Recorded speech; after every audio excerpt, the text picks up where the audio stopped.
Stop. You weren't born to paint with borrowed colors. You were born to grind your own hues from the pulse of your life, and anything less will always feel a shade off. There was an artist who spent years painting with palettes mixed by other hands. The canvases were beautiful, the praise sincere, yet none of it matched the vision burning behind their eyes. A restless spirit kept tugging at their sleeve, asking for something nameless and essential, something that danced just beyond the reach of conventional pigments and approved techniques. As a child, they were gifted an intuitive feel for form and composition that amazed parents and teachers. But every compliment arrived with a correction. Bit by bit, instinct bent toward acceptability. They learned which colors were sophisticated, which subjects were serious, which rules the masters had written long ago. They learned to see through lenses handed down by teachers who themselves had never fully learned to see with their own eyes. Each mentor meant well. Each passed along technique and limits disguised as wisdom. Refinement became restriction. Art school unstitched wonder and replaced it with method. Color theory sliced the infinite into formulas. Composition rules caged the wild mathematics of beauty inside tidy geometry.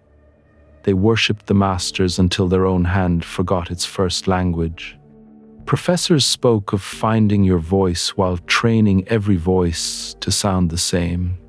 For years, the work fit perfectly into galleries, into expectations, into tidy reviews that called it polished, competent, accomplished.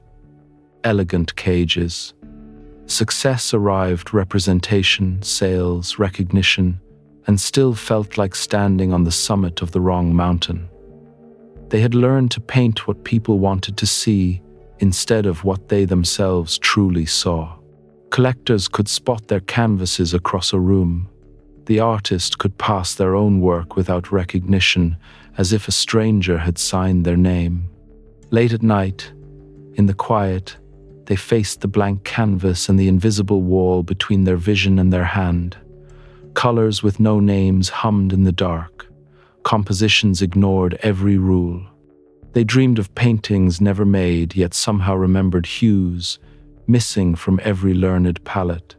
Scenes that captured not just how things looked, but how they felt, how they breathed, how they pulsed with unseen life.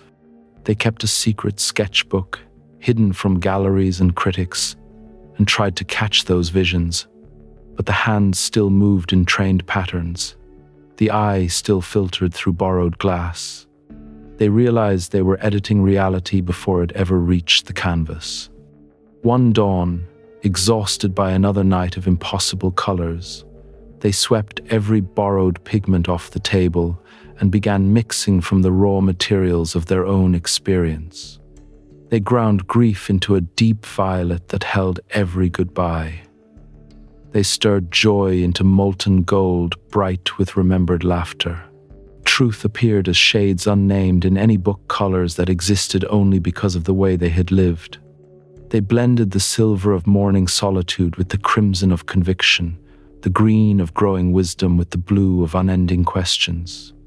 The first stroke landed like an electrical charge. It felt as if they'd been painting with their offhand all their life and had finally switched to their true grip. The brush responded to impulses they'd forgotten, making marks that breathed. They began to see what was actually there, not just what was expected. The soft shadow between certainty and doubt, the bright hush where hope resides, the intricate weave of light and darkness present in every moment but invisible to conventional sight. Stroke by stroke, new dimensions opened. They painted the rhythm of rain, the presence inside silence, the hidden threads binding one thing to another. Technique shifted on its own. Brushes moved in patterns never taught. Textures emerged from necessity, not tradition. Compositions grew from the architecture of their inner landscape. When they stepped back, they hadn't just made a painting. They had remembered how to see. The world hadn't changed, only the eyes looking at it.